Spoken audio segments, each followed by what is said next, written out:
This is your news source evening bulletin for today, Tuesday, the 18th day of November in the year 2025.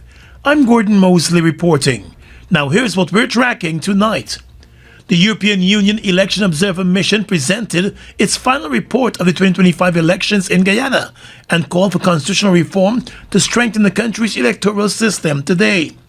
The EU team made 18 recommendations in the report, which cover aspects of the country's legal framework, the election administration, voter registration, election day media, and social media. The EU Observer Mission's chief observer, Robert Bedron, in presenting the final report of the Pegasus Suites, said while the country's legal framework is broadly adequate, there is the need for electoral reforms at the level of the Constitutional Reform Commission to address in particular the composition of the Guyana Elections Commission and other critical electoral matters. During our mission, many stakeholders told us that they were waiting for the Constitutional Reform Commission to start its work. The CRC has a legal mandate to consult on and propose electoral reforms. Supporting the CRC process with solid electoral and legal expertise could be the key to driving well-framed future electoral reform of a constitutional nature. Therefore, we recommend to enhance the prospects for key electoral reforms through necessary electoral expertise as part of a robust CRC operational framework. Justifying the need for electoral reform, by extension constitutional reform, the EU Election Observer team pointed to the Guyana Elections Commission, noting that it was a constitutional body with a partisan framework that splits the commission into opposing sides in the National Assembly. However, at present, the commission, which was appointed between 2007 and 2022, does not reflect the changing configuration of the National Assembly. Further, it precludes broader inclusion and, according to the Election Observer Mission from the EU, risk inefficient decision-making. The Chief Election Observer also made a case for the voters' list to be updated. It was explained that the accuracy of the voters' list was a subject of concern among the opposition parties linked to the lack of reliable population data. It was also noted that to date, the 2022 population census report has not been made public without exploration. Secondly, we heard repeatedly that people did not fully trust the voter list, especially because there was no recent census data and comprehensive way to remove deceased persons, including all those who died abroad. Updating the list using the most recent population statistics and data from all relevant state institutions and linking these to ongoing digitalization efforts could enhance confidence overall. And it was explained that while the amendments to the National Registration Act in 2022 provide new mechanism for the removal of deceased voters through reporting from the General Register Office, the police, and the Ministry of Health, there was no mechanism in place for the incorporation of information from the police and the Ministry of Health. Another recommendation has to do with the use of state resources. Bedron said there is need for the country to adopt clear and comprehensive campaign rules, including for the conduct of public officials and for the use of all types of state assets to avoid undue advantage of incumbency. In those elections, we saw how the line between state and party has often blurred. For example, public project inaugurations or government social programs were used in ways they clearly supported one party. I mentioned that before. State vehicles were observed transporting supporters to campaign events. Government social media channels supported PC campaigns.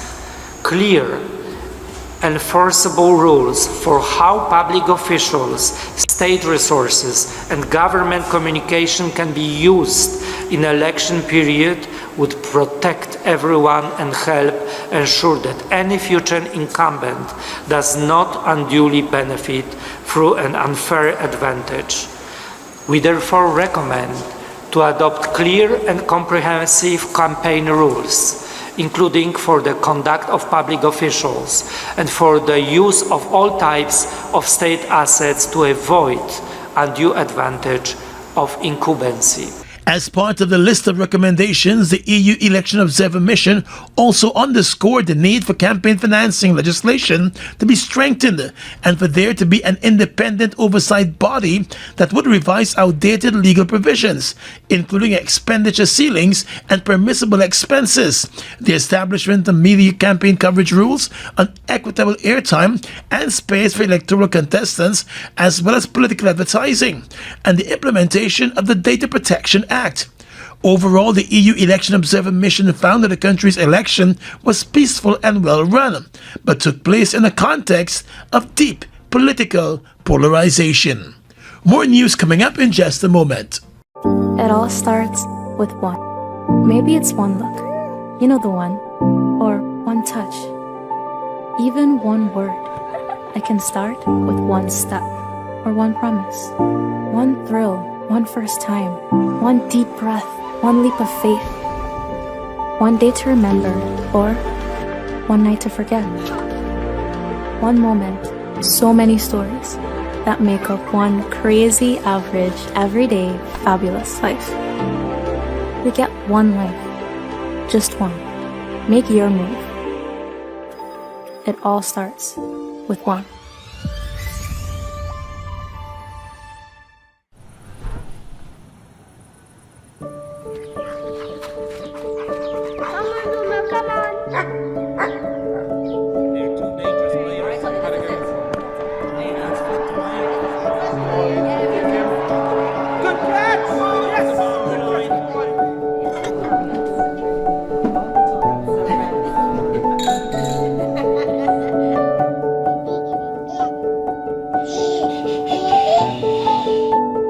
Your own home is so much more than just four walls, floors, and ceilings. It's a lifetime of great memories and stories. Come talk to us and start your journey home today. Republic Bank, we're the one for you. ExxonMobil Guyana is officially moving forward with the Hammerhead project, as confirmed in their final investment decision. This means the company is fully committed to investing in the project. Hammerhead is the company's 7th offshore project, representing an investment of $6.8 billion. This brings ExxonMobil's total investment in Guyana to over $60 billion, with first oil targeted for 2029. The floating, production, storage, and offloading vessel for this project is expected to produce around 150,000 barrels of oil per day. Additionally, the associated gas produced from the Hammerhead project reservoir will be transferred to the highly anticipated gas-to-energy pipeline network, which is expected to reduce electricity costs for all Guyanese by up to 50%. Since oil production started offshore, long-term investments have opened doors for Guyanese, shaping the industry and local economy for generations to come. Every year somebody wins, but this year? This year is my turn. I'm going big. 48,000? Easy, that's 6 coupons. Smart and fast. My win is just a scan away. Oh, and I take in that fridge too. This is the winning one. This year, the win is mine. Shop $8,000 or more at any 6 Massey stores, and you'll get a chance to win our grand prize, the brand new 2025 Hyundai Creta, plus amazing consolation prizes. Massey stores, our family serving your family.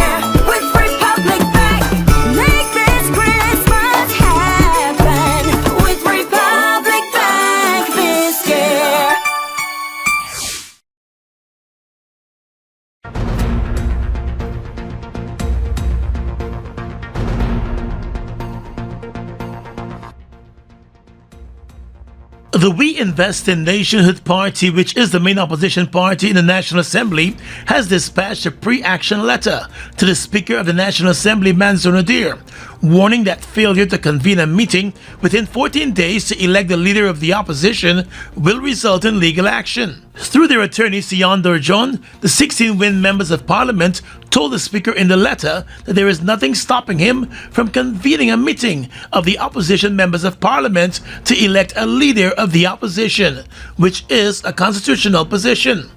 The attorney said the Speaker needs to take all steps necessary to convene a meeting among the non-government members of the National Assembly for the purpose of electing the leader of the opposition under Article 184(1) of the Constitution within 14 days.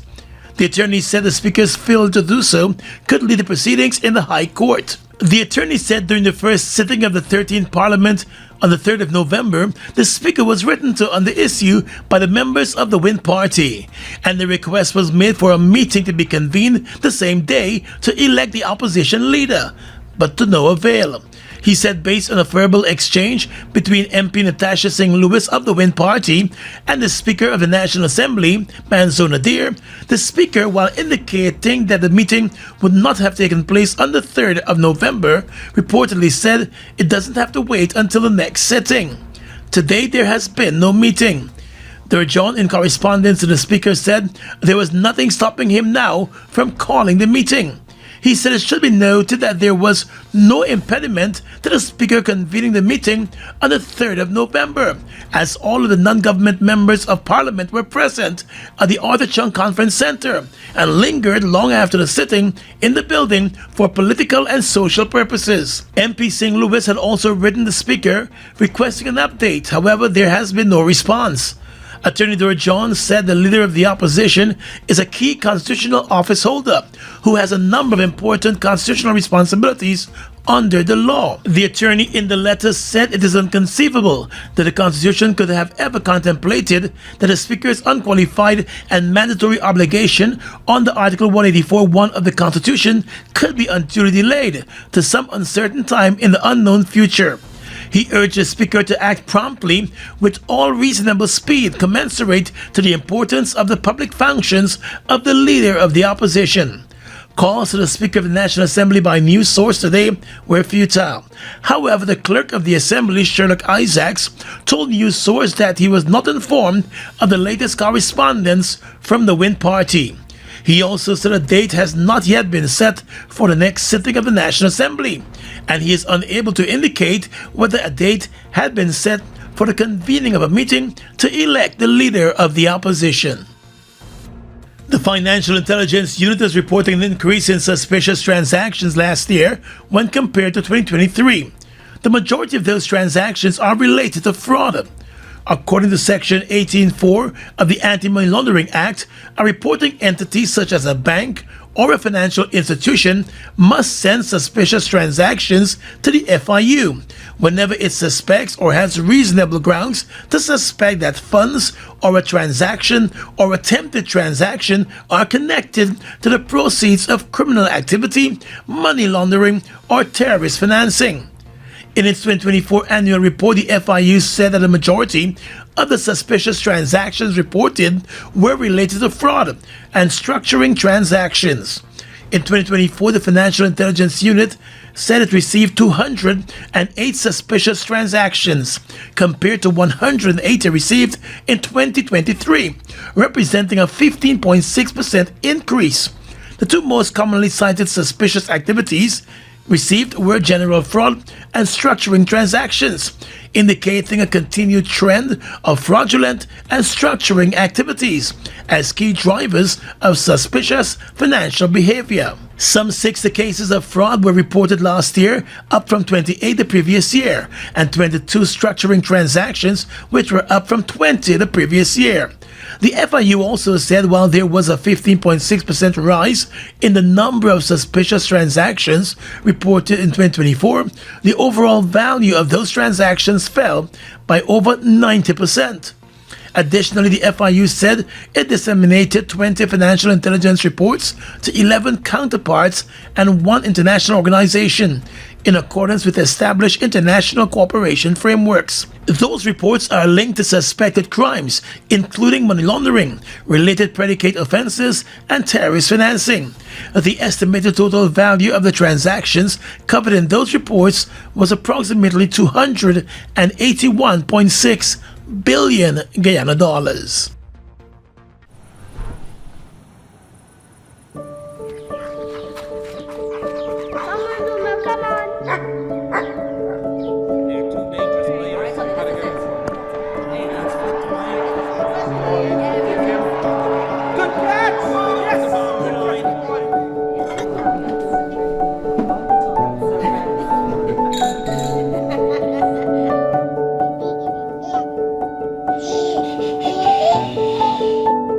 Your own home is so much more than just 4 walls, floors, and ceilings. It's a lifetime of great memories and stories. Come talk to us and start your journey home today. Republic Bank. We're the one for you. Washi. Hi people. Washing made so easy since I found Washi. Washing me use wash me clothes and I can say wash it soap powder, wash clothes so nice. Wash it soap powder, leave your clothes color bright. Wash it soap powder, leave me clothes smelling nice, of course. So give thanks for wash it soap powder for doing my laundry right. Keep my clothes color bright, have my clothes smelling nice for sure. I could not ask for more. Comes in lemon and original. It is a washing machine in a pack.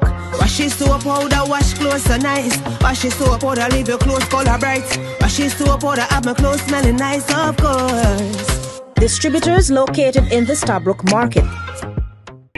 Your business is built on hard work, vision, and the drive to succeed.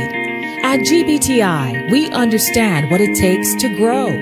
That's why we offer Grow, a small business service designed to help your business expand, adapt, and reach its full potential. From new opportunities to new milestones, we're here to support you every step of the way. Grow from GBTI. Progress starts here. Hi, my name is Stephen Jacobs, Minister within the Ministry of Culture, Youth and Sport. Health and fitness is the heart of a strong nation. And when we have strong Guyanese citizens, it helps with discipline and also productivity, and also a long-lasting life for you. So, for that reason, I'm endorsing the Energy Conference run on the 15th of February 2026. See you there.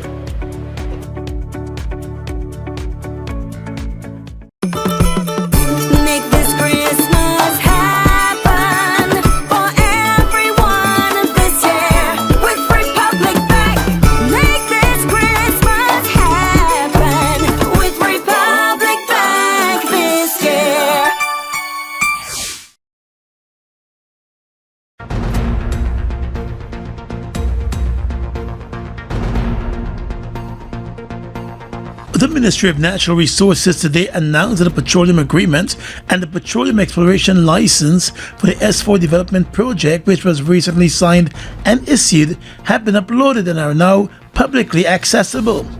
The ministry said the disclosure forms part of the government's continued commitment to transparency, accountability, and public awareness within the petroleum sector. It is encouraging all stakeholders, including civil society, private sector representatives, researchers, and citizens, to review the document and engage with the information provided. The update adds to the suite of petroleum sector agreements and license already published, reflecting the administration's ongoing efforts to strengthen governance and promote informed public disclosure and discourse on Guyana's oil and gas development. The documents for S4 are available on the ministry's official website, petroleum.gov.gy. That website again, www.petroleum.gov.gy. Policy Forum Guyana today said regional and international support continues to grow for calls urging the government of Guyana to end its efforts to take control of the selection process for the multi-stakeholder group of the Guyana Extractive Industries Transparency Initiative. According to a statement from Policy Forum, in keeping with the position, Policy Forum does not recognize the meeting which is scheduled for Thursday the 20th of November at the Marriott Hotel by government-appointed convener Dr. Ivor English as valid. The organization said a well-attended Zoom meeting held on Saturday brought together persons from EITI chapters in Trinidad and Tobago, Suriname, and even Australia, with messages of solidarity from EITI Peru and EITI Ukraine. The local participants included PFG trustees, MSG civic electors, former civic and industry representatives from sectors of GYE to ITI, MSG, national NGOs, and Amerindian representatives from 3 regions. 10 additional invitees submitted apologies. During the meeting, Policy Forum Guyana said it emphasized that the core issue is not a reinstatement of Policy Forum Guyana as convener of the civic component of the MSG. Rather, the concern is the ruling party's attempt to capture the Guyana Extractive Industries Transparency Initiative politically, despite the already exerting significant influence through a GYEITI Secretariat, which functions as a department of the Ministry of Natural Resources. The EITI Standard 2023 defines civil society organizations as non-governmental organizations such as trade unions, issue-based coalitions, faith-based organizations, indigenous peoples movements, the media, think tanks, and foundations. In the courts now, 3 years after she was charged with an attempt to ship cocaine out of Guyana in Hindu religious ornaments, 27-year-old Lisa Ramnarine of Hague, West Coast of Marara, has been found guilty of the cocaine trafficking charge. She has been sentenced to 32 months in jail. In addition to the jail sentence, Ramnarine has been fined $810,000. The guilty verdict and sentence were handed down by City Magistrate Lerone Daly. It was on the 7th of June back in 2022 that Ramnarine, who was 23 years old at the time, was nabbed at a DHL shipping company when she attempted to ship 500 grams of cocaine out of Guyana. The cocaine was found concealed in several small Hindu religious ornaments. The young lady had denied the allegations, but the magistrate found her guilty of the charge after listening to various testimonies during the trial. At the time of her arrest, Ramnarine was a popular social media star, amassing more than 60,000 followers on TikTok alone. In Guyana, roads don't give you a break, and neither should your truck. That's why there's the Isuzu D-Max, built with turbo diesel power, high clearance, and 4x4 control that owns the off-road. It's strong, smart, and tough enough for any job. The Isuzu D-Max is more than a pickup. It's your ultimate working partner. Available at Marix, the authorized Isuzu dealer. Call 226-1306 for more details. Isuzu D-Max, master of all roads. Are you ready to shape Guyana's future with your creativity, innovation, and bold ideas? The Innovation Challenge is here, and it's your chance to turn imagination into impact. We've designed 3 unique challenges for students across grade 7 to Cape, each tailored to your level of creativity and skill. For grades 7 and 8, it's all about creative and practical business ideas. How can you use technology to create or improve a business outside of oil and gas? Think about ecotourism, grocery deliveries, tutoring services, or something entirely new. Students in grade 9 and 10, your challenge focuses on business and community impact. Identify key issues affecting economic growth in your community. Develop practical solutions that consider technology, sustainability, and social responsibility. And for grades 11 to Cape, it's your time to shine in entrepreneurship and AI integration. Develop creative solutions to enhance quality of life, promote tourism, and foster community engagement in Guyana. How can AI or advanced tech amplify the benefits responsibly? So whether you're building, coding, or dreaming big, this is your platform to make it real. Join the Guyana Energy Conference and Supply Chain Expo's Innovation Challenge and show how your ideas can power Guyana's future. Learn, create, innovate. Guyana's next big idea could be yours. Your business is built on hard work, vision, and the drive to succeed. At GBTI, we understand what it takes to grow. That's why we offer Grow, a small business service designed to help your business expand, adapt, and reach its full potential. From new opportunities to new milestones, we're here to support you every step of the way. Grow from GBTI. Progress starts here. Something new has been growing, and it's now ready for you to pick. Fresh. Taste the Bruta freshness. Pick the fresh new 200 ml size today. Live Brutiful. Guyana's economy is rapidly transforming, and we're all part of it. Guyana is at the forefront of this development by providing reliable and efficient energy and supporting community development from the very core. 100% of Guyana's profit goes back to building schools, roads, and other important infrastructure that connects our cities and towns, providing fuel to domestic, marine, industrial, and aerial transportation. Guyana has now repositioned itself as a market leader in the petroleum industry, building a better future for all of us. Make this Christmas happen for everyone this year with Republic Bank. Make this Christmas happen with Republic Bank this year.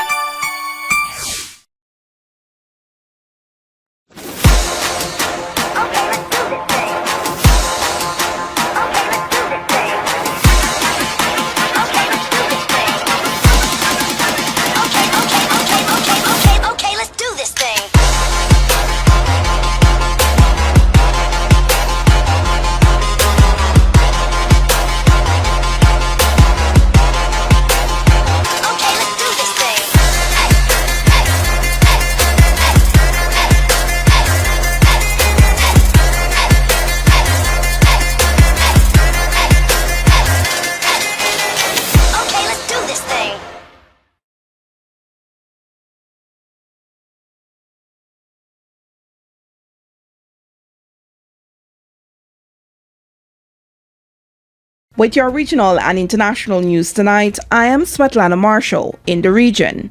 Venezuelan leader Nicolas Maduro has said he's willing to hold face-to-face talks with representatives of the Trump administration as U.S. pressure on him grows. According to the BBC, Maduro made the comment hours after U.S. President Donald Trump said he had not ruled out deploying ground forces to the South American country.